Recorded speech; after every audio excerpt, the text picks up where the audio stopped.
ಓಂ ಭಾವಂ ತು ಬಾದರಾಯಣೋ ಅಸ್ತಿ ಹಿ ಓಂ.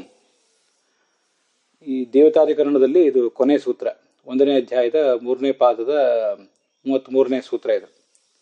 ಫಲ ವಿಶೇಷ ಭಾವಾತ್ ಪ್ರಾಪ್ತಪದಾನಾಮಪಿ ದೇವಾನಾಂ ಮಧ್ವಾದಿಷು ಅಧಿಕಾರಂ ಬಾದರಾಯಣೋ ಮನ್ಯತೆ ಅಸ್ತಿ ಪ್ರಕಾಶ ವಿಶೇಷ ಅಂತ ಭಾಷ್ಯವಾಕ್ಯ. ಮುಂದೆ 2 ಪುರಾಣದ ವಾಕ್ಯಗಳಿವೆ. ಫಲ ವಿಶೇಷ ಭಾವಾತ್, ಈ ವಸು ರುದ್ರ ಆದಿತ್ಯ ಮೊದಲಾದ ದೇವತೆಗಳಿಗೆ ಈಗಾಗಲೇ ಆ ವಿದ್ಯೆಯನ್ನು ಓದಿ ಸಿಗಬೇಕಾದ ಪದವಿ ಮತ್ತು ಜ್ಞಾನ ಇವೆಲ್ಲ ಬಂದಾಗಿದೆ. ಆದರೆ ಇನ್ನೂ ಹೆಚ್ಚಿನ ಫಲ ಅದರಿಂದ ಅವರಿಗೆ ಸಿಗೋದಿದೆ. ಫಲ ವಿಶೇಷ ಭಾವಾತ್, ಸರಿಯಾ?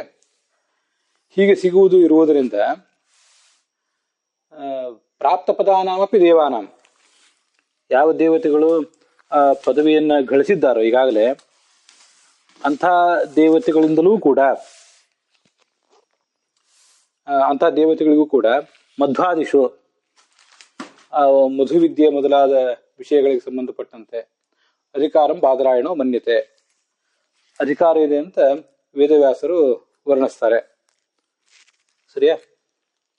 ಅಸ್ತಿ ಪ್ರಕಾಶ ವಿಶೇಷ. ಯಾಕೆಂದ್ರೆ ಈ ಜ್ಯೋತಿಷ ಪ್ರಕಾಶ ಅಂತ ಹಿಂದೆಲ್ಲ ಬಂತಲ್ಲ, ಇವರಿಗೆ ಜ್ಞಾನ ಬಂದಾಗಿದೆ, ಇಲ್ಲ ಅಂತಲ್ಲ. ಆದರೆ ಹೆಚ್ಚಿನ ಜ್ಞಾನ ಇನ್ನೂ ಬರುವುದಿದೆ. ಹೆಚ್ಚಿನ ಜ್ಞಾನ ಇನ್ನೂ ಬರುವುದಿರುವುದರಿಂದ ಅವರು ಇದನ್ನೆಲ್ಲವನ್ನೂ ಅಧ್ಯಯನ ಮಾಡ್ತಾರೆ ಅಂತ ಅಭಿಪ್ರಾಯ. ಯಾವತ್ ಸೇವಾ ಪರೇತತ್ವೇ ತಾವತ್ ಸುಖ ವಿಶೇಷತಾ ಸಂಭವಾಚ್ಚ ಪ್ರಕಾಶಸ್ಯ ಪರಮೇಕಮೃತೆ ಹರಿಂ ತೇಷಾಂ ಸಾಮರ್ಥ್ಯ ಯೋಗಾಚ್ಚ ದೇವಾನಾಮ ವಿಪಾಸನಂ ಸರ್ವಂ ವಿಧೀಯತೆ ನಿತ್ಯಂ ಸರ್ವಯಜ್ಞಾದಿ ಕರ್ಮಚ ಇತಿ ಸ್ಕಾಂದೆ. ಈ ಪರತತ್ವ ಅಂದ್ರೆ ಪರಬ್ರಹ್ಮ ಏನಿದ್ದಾನೆ ಅವನ ಸೇವೆಯನ್ನ ಎಷ್ಟೆಷ್ಟು ಮಾಡ್ತಾರೋ, ಮತ್ತೆ ಶ್ರವಣಾದಿ ಉಪಾಸನೆಗಳನ್ನ ಯಾವತ್ ಸೇವಾ ಪರೇತತ್ವೇ ತಾವತ್ ಸುಖ ವಿಶೇಷತ, ಅಷ್ಟಷ್ಟು ಹೆಚ್ಚಿನ ಸುಖ ಇದೆ ಅಲ್ಲಿ. ಸೇವಾ ಅಂದ್ರೆ ಕೇವಲ ಯಾವುದೋ ಕಸ ಗುಡಿಸುವ ಸೇವೆ, ಪರಮಾತ್ಮನ ಗೃಹದ ಸೇವೆ ಅಂತ ಅಷ್ಟು ಮಾತ್ರ ಅಲ್ಲ. ಅವಿ ಶ್ರವಣ ಮನನ ಇವು ಕೂಡ ಸೇವಾನೇ. ಇದು ನೋಡಿ, ಸೇವಾ ಅಂತ ಹೇಳಿದರೆ ಇಷ್ಟು ವಿಶಿಷ್ಟವಾಗಿದೆ. ಆದ್ರಿಂದ ಶ್ರವಣ ಮನನ ಧ್ಯಾನಾದಿ ಉಪಾಸನೆಗಳನ್ನ ಮತ್ತು ಪ್ರವಚನಾದಿ ಉಪಾಸನೆಗಳನ್ನು ಎಷ್ಟೆಷ್ಟು ಮಾಡ್ತಾರೋ ಅಷ್ಟಷ್ಟು ಅವರಿಗೆ ಸುಖ ವಿಶೇಷದ ಲಾಭ ಇದೆ ದೇವತೆಗಳಿಗೆ. ಸರಿಯಾ? ಅದಕ್ಕೆ ಅನುವ್ಯಾಖ್ಯಾನದ ಶ್ಲೋಕ ಇರೋದು ನಿಮಗೆ ಈಗ ನೆನಪಿಗೆ ಬರ್ತದೆ. ಅಧ್ಯಾಪಿತೇನ ದೇವಾದ್ಯಾಹ ಶೃಣ್ವತೆ ಮನ್ವತೆ ಸದಾ. ಇವತ್ತು ಕೂಡ ದೇವತೆಗಳು ಶೃಣ್ವತೆ ಮನ್ವತೆ, ಶ್ರವಣ ಮಾಡ್ತಾ ಇದ್ದಾರೆ, ಮನನ ಮಾಡ್ತಾ ಇದ್ದಾರೆ. ಧ್ಯಾಯಂತಿಚ ಯಥಾಯೋಗಂ, ಮತ್ತೆ ಧ್ಯಾನವನ್ನು ಕೂಡ ಮಾಡ್ತಾರೆ. ಸರಿಯಾ? ಸಂಭವಾಚ್ಚ ಪ್ರಕಾಶಸ್ಯ ಪರಮೇಕಂ ಋತೆ ಹರಿಂ. ಹೆಚ್ಚಿನ ಪ್ರಕಾಶ ಅಂತನ್ನೋದು, ಹೆಚ್ಚಿನ ಜ್ಞಾನ ಅಂತನ್ನೋದು ಪರಮಾತ್ಮನೊಬ್ಬರನ್ನು ಬಿಟ್ಟರೆ ಉಳಿದವರೆಲ್ಲರಿಗೂ ಸಂಭವವೇ, ಲಕ್ಷ್ಮೀದೇವಿಗೂ ಕೂಡ. ಅದಕ್ಕೆ ಈಗ ಪರಮಾತ್ಮನ ಪಾದದ ಅಂಗುಷ್ಟದಲ್ಲಿರುವ ಧೂಳಿನ ಗುಣಗಳನ್ನು ಅವಳು ಎಣಿಸ್ತಾ ಇದ್ದಾಳೆ, ಇನ್ನೂ ಮುಗಿದಿಲ್ಲ ಅಂತೆಲ್ಲ ಬರ್ತದಲ್ಲ. ಅಂದ್ರೆ ಹೆಚ್ಚಿನ ಜ್ಞಾನ ಪ್ರಾಪ್ತಿ ಅನ್ನೋದು ಲಕ್ಷ್ಮೀದೇವಿಗೂ ಇದೆ, ಉಳಿದವರಿಗಂತೂ ಇದ್ದೇ ಇದೆ, ಚತುರ್ಮುಖ ಬ್ರಹ್ಮನಿಗೂ. ಸರಿಯಾ?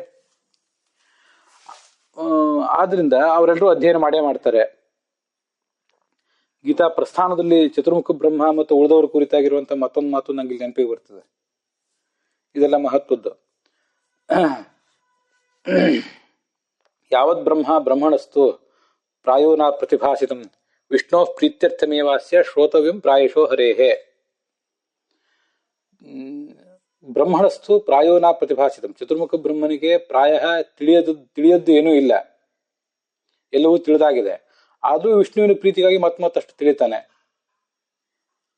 ಹೆಚ್ಚು ಅವನು ಅಧ್ಯಯನ ಮಾಡೇ ಮಾಡ್ತಾನೆ. ಹೆಚ್ಚಿನ ಸಂಗತಿಗಳು ಮತ್ತೆ ತಿಳಿತಾವ ಅವನಿಗೆ. ಪುರಯೇವ ಪೂರಿತಂ ಅಪೂರಯತ್ ಪುನಃ ನನು ಕೃಷ್ಣ ಏಷ ಪರಮಾರ್ಥ ಸಂಖ್ಯೆಯ ಅಂತ ಮಧ್ವವಿಜಯ.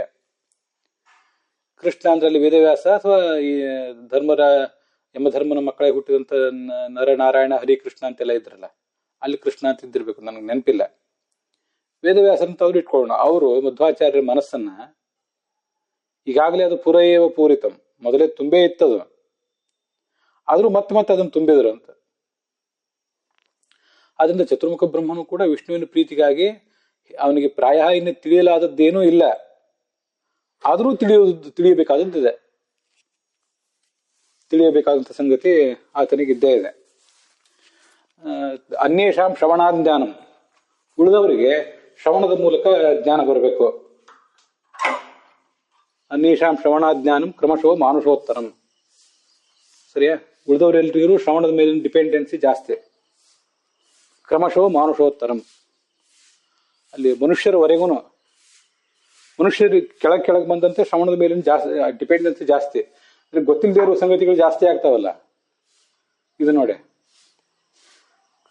ಮನುಷ್ಯರಲ್ಲಂತೂ ಗೊತ್ತಿಲ್ಲದೆ ಇರುವ ಸಂಗತಿ ಬಹಳ ಆದ್ರಿಂದ ಅವರು ಅಧ್ಯಯನ ಮಾಡ್ತಾನೆ ಇರಬೇಕು.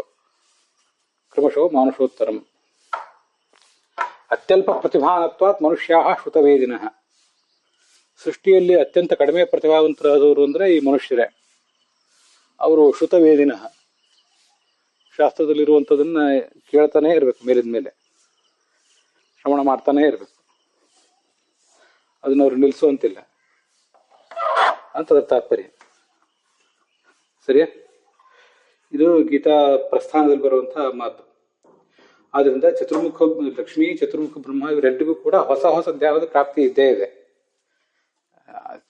ಲಕ್ಷ್ಮೀದೇವಿಗೆ ಮತ್ತೆ ಮುಕ್ತಿಯಲ್ಲಿ ಹೆಚ್ಚಿನ ಆನಂದ ಬರಬೇಕಾದ ಕಾರಣ ಏನಿಲ್ಲ, ಆದ್ರೂ ಅವಳು ತಿಳ್ಕೊಳ್ಳೋ ಪ್ರಯತ್ನ ಮಾಡ್ತಿರ್ತಾಳೆ.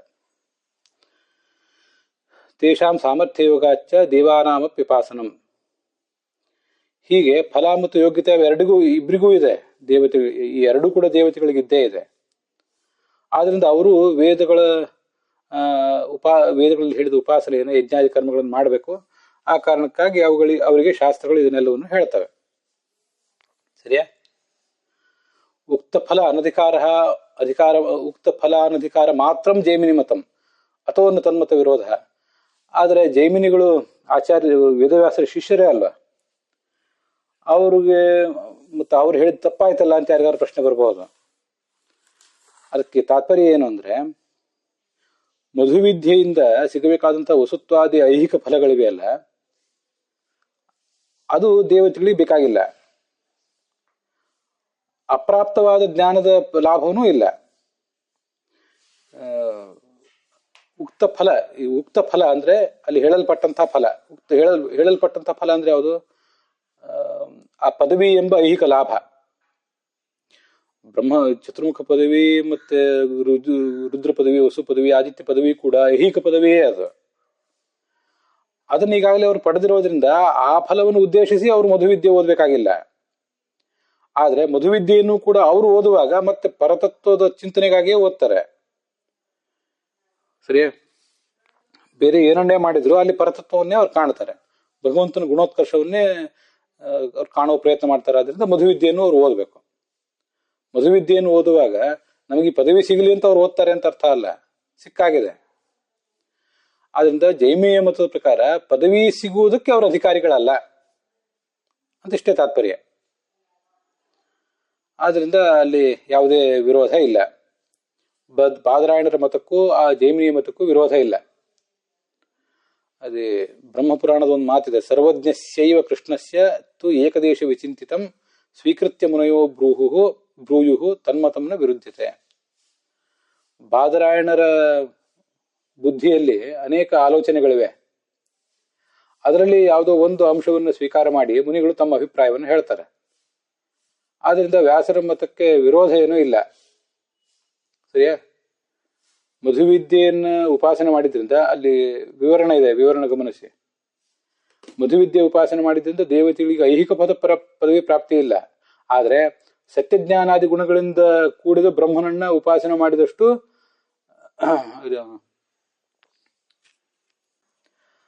ಮತ್ತೆ ಆ ಪರಮಾತ್ಮನ ಗುಣಗಳನ್ನು ಉಪಾಸನೆ ಮಾಡಿದ್ರಿಂದ ತಮ್ಮ ಯೋಗ್ಯತೆಗೆ ಮೀರಿದ ಆನಂದ ಪ್ರಾಪ್ತಿ ಆಗ್ತದೆ ಅಂತಲ್ಲ. ಆದ್ರೆ ಅದು ವ್ಯರ್ಥ ಅಲ್ಲ ಆ ತರ ಉಪಾಸನೆ ಮಾಡಿದ್ದು. ಯೋಗ್ಯತೆಗೆ ಮೀರಿದ ಜ್ಞಾನ ಅವರಿಗೆ ಆಗದೆ ಹೋದ್ರು ಕೂಡ ಅವರ ಕ್ಲಿಪ್ತ ಆನಂದ ಇದೆಯಲ್ಲ, ಅವರಿಗೆ ನಿಗದಿಪಡಿಸಿದ ಆನಂದದಲ್ಲಿ ಅಭಿವೃದ್ಧಿ ಆಗ್ತದೆ. ಇದನ್ನು ಶಾಸ್ತ್ರ ಹೇಳಿದೆ. ಪ್ರತಿಯೊಬ್ಬರಿಗೂ ಕೂಡ ಅವರಿಗೆ ಕ್ಲಿಪ್ತವಾದ ಆನಂದದಲ್ಲಿ ಅಭಿವೃದ್ಧಿಯನ್ನು ಪಡಲಿಕ್ಕೋಸ್ಕರ ಉಕ್ಕುವುದು ಅಂತಿದೆಯಲ್ಲ, ಆ ಉಕ್ಕುವಿಕೆಯನ್ನು ಪಡೀಲಿಕ್ಕಾಗಿ ಅವರು ಈ ಉಪಾಸನೆಯನ್ನೆಲ್ಲ ಮಾಡಬೇಕಾಗ್ತದೆ. ಆದ್ರಿಂದ ಜೈಮಿನಿ ಹೇಳಿದ್ದೇನೆಂದ್ರೆ, ಐಹಿಕ ಫಲವನ್ನು ವಸು ಪದವಿಯನ್ನು ಬಯಸಿ ಅವರು ಮಧುವಿದ್ಯೆಯನ್ನು ಓದೋದಿಲ್ಲ, ಆದ್ರಿಂದ ಅವರಿಗೆ ಅಧಿಕಾರ ಇಲ್ಲ ಅಲ್ಲಿ ಅಂತ ಜೈಮಿನಿ ಹೇಳಿದ್ದಷ್ಟೇ. ಸರಿಯಾ? ತತ್ವಮಂಜರಿಯಲ್ಲಿ ಮೋಕ್ಷರೂಪ ಫಲ ಸಾಧನ ಜ್ಞಾನೇ ಅತಿಶಯ ಸತ್ವಾತ್ ಅಂತ ರಾಘವೇಂದ್ರ ಸ್ವಾಮಿಗಳು ಅಲ್ಲಿಂದ ಮುಂದೆ ಇದನ್ನು ಹೇಳ್ತಾ ಹೋಗಿದ್ದಾರೆ. ಮೋಕ್ಷವೆಂಬ ಫಲ ಏನಿದೆಯಲ್ಲ, ಆ ಫಲಕ್ಕೆ ಸಾಧನವಾದ ಜ್ಞಾನ, ಆ ಜ್ಞಾನದಲ್ಲಿ ಒಂದಿಷ್ಟು ಅತಿಶಯವನ್ನು ಅವ್ರು ಪಡ್ಕೋಬಹುದು. ಅದೇ ಪ್ರಕಾಶ ವಿಶೇಷ ಅಂತ ಬ್ರಹ್ಮಸೂತ್ರ ಭಾಷೆಯಲ್ಲಿ ಬಂದದ್ದು. ಆ ಜ್ಞಾನದಲ್ಲಿ ಈಗಾಗಲೇ ಆ ಜ್ಞಾನ ಬಂದಿದ್ರು ಕೂಡ ಅದರಲ್ಲಿ ಒಂದು ವೈಶಿಷ್ಟ್ಯವನ್ನು ಅವ್ರು ಪಡ್ಕೋಬಹುದು. ಸರಿಯಾ? ದೈವತೈಹಿ ಅಂತಿದೆಯಲ್ಲ, ಆ ದೈವತೈಹಿ ಅನ್ನೋ ಪದವನ್ನ ತಂತ್ರವಾಗಿ ನಾವು ಬಳಸ್ಕೋಬೇಕು. ಸಕೃತುಚ್ಚರಿತಂ ಅನೇಕೋಪಕಾರಕಂ ತಂತ್ರಂ ಅಂತ ಹಿಂದೆ ಹೇಳಿದ್ದೆ. ಒಂದೇ ಸರಿ ಬಂದಂತ ಪದವನ್ನ 2 ಬಾರಿ ಪ್ರಯೋಗ ಮಾಡಿದ್ರೆ ಅದನ್ನೇ ತಂತ್ರ ಅಂತ ಹೇಳ್ತಾರೆ. ಸರಿಯಾ? ಆದ್ರಿಂದ ದೇವತೆಗಳು ಆ ದೈವತೈಹಿ ಅನ್ನೋ ಶಬ್ದವನ್ನು 2 ಬಾರಿ ಇಟ್ಕೊಂಡು ಆ ಬ್ರಹ್ಮಸೂತ್ರ ಭಾಷ್ಯದಲ್ಲಿ ಹೇಳಿದ ಅರ್ಥವನ್ನು ಹೇಗೆ ಸ್ವೀಕಾರ ಮಾಡಬೇಕು ಅನ್ನೋದನ್ನ ರಾಘವೇಂದ್ರ ಸ್ವಾಮಿ ತಿಳಿಸ್ತಾರೆ. ಅದನ್ನ ಮುಂದೆ ನೋಡೋಣ.